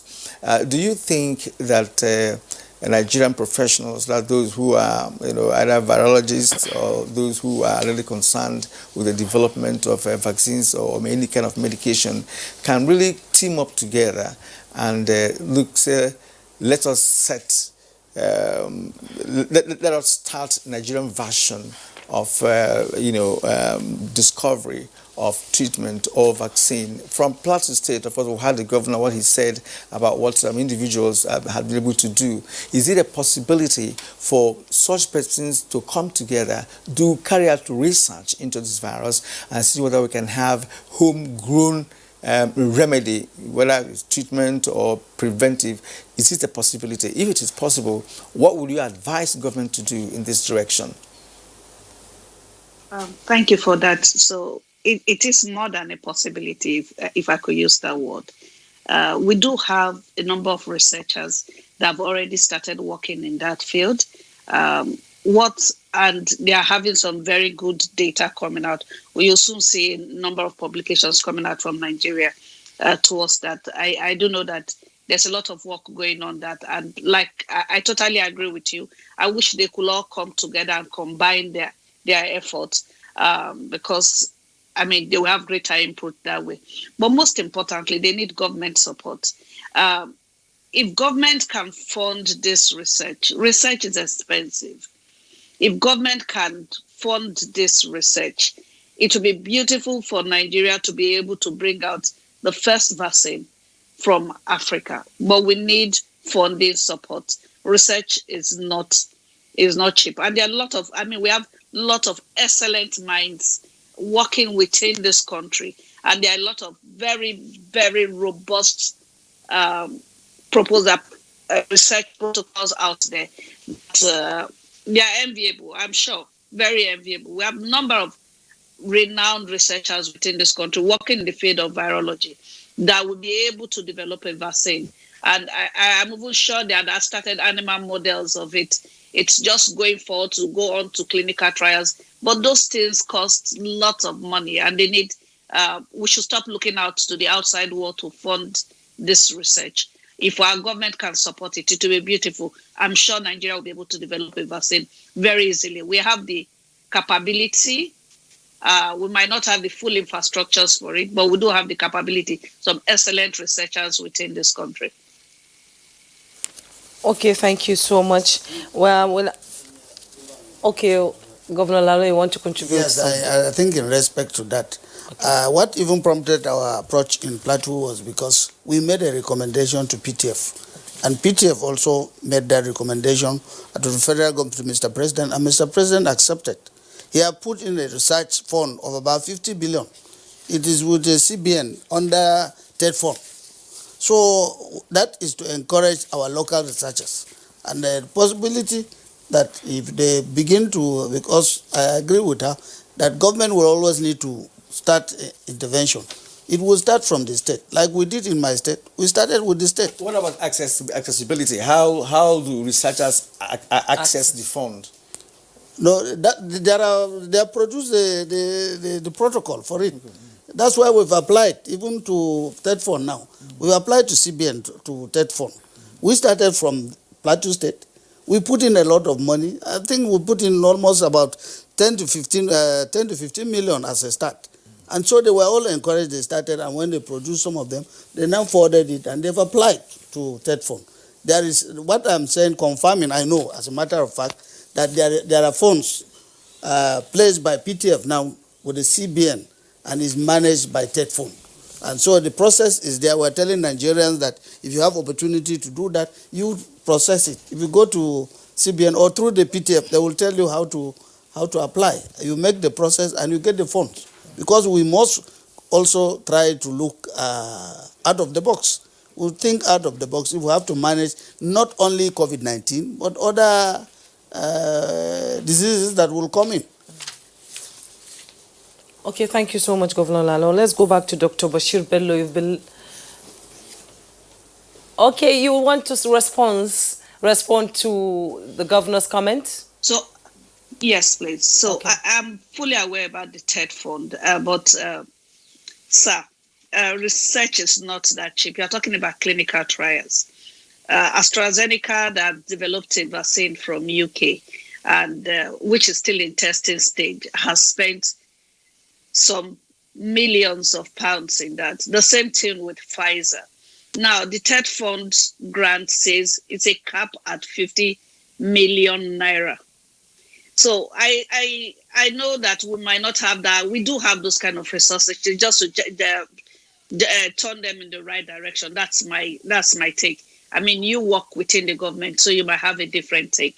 But if TED Fund just wants to give 50,000 per research protocol, it's not going to do anything. So maybe they should put together, they should look at these virologists and these different proposals and put them together and say, can this become one protocol with maybe multiple investigators, and then do a robust funding? We're talking about clinical trials, sir. It's not a 50,000 affair. It's not going to do it. It's not going to do it. Well, thank you. Actually, my question to her initially was Yes. how we can bring those researchers together. Yes. Right. It's not a question of individuals or certain groups doing on their own. If a nation has a focus on something and say, look, let us get this done, then the professionals come together, and begin to investigate thoroughly, given the time, the finances, and what have you.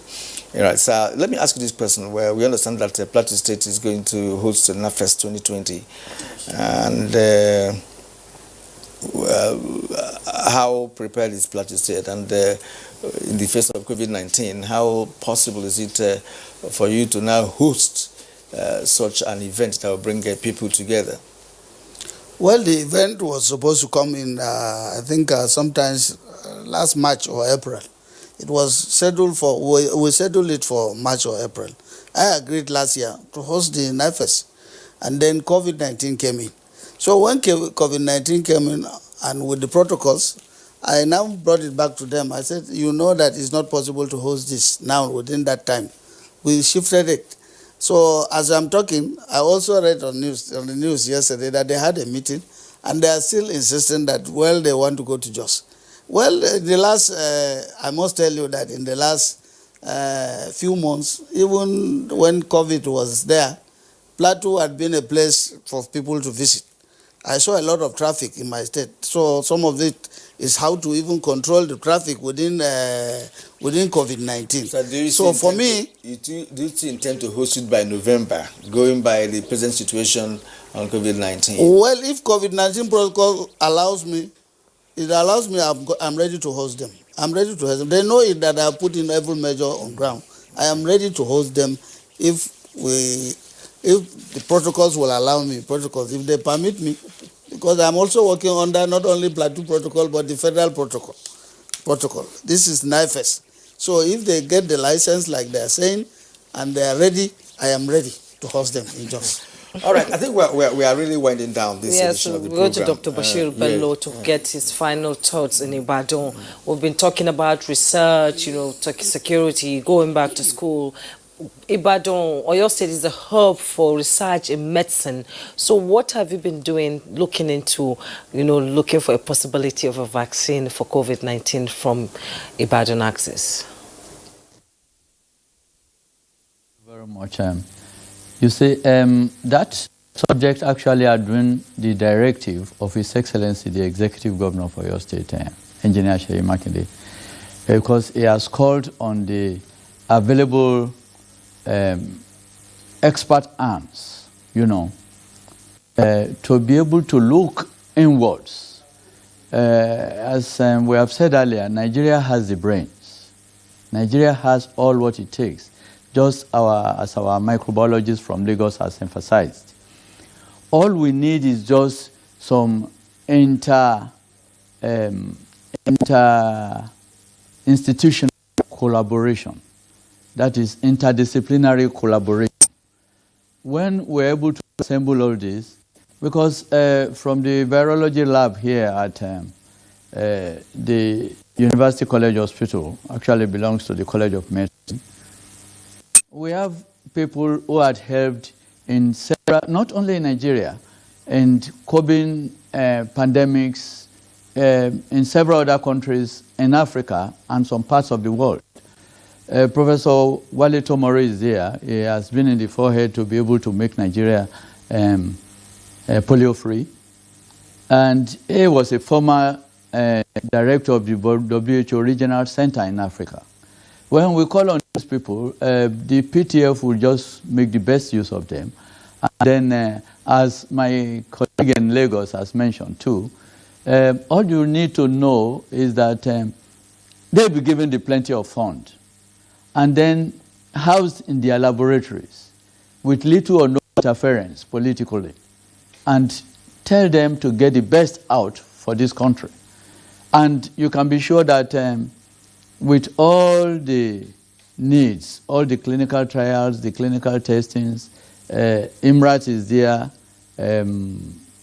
We have the people, the ethical committee that also approve of anything. Oyo State Ministry of Health, that is the Department of Planning, Research and Statistics, also has an ethical committee on grant to approve of this. That is coming from other institutions that might not be tertiary based.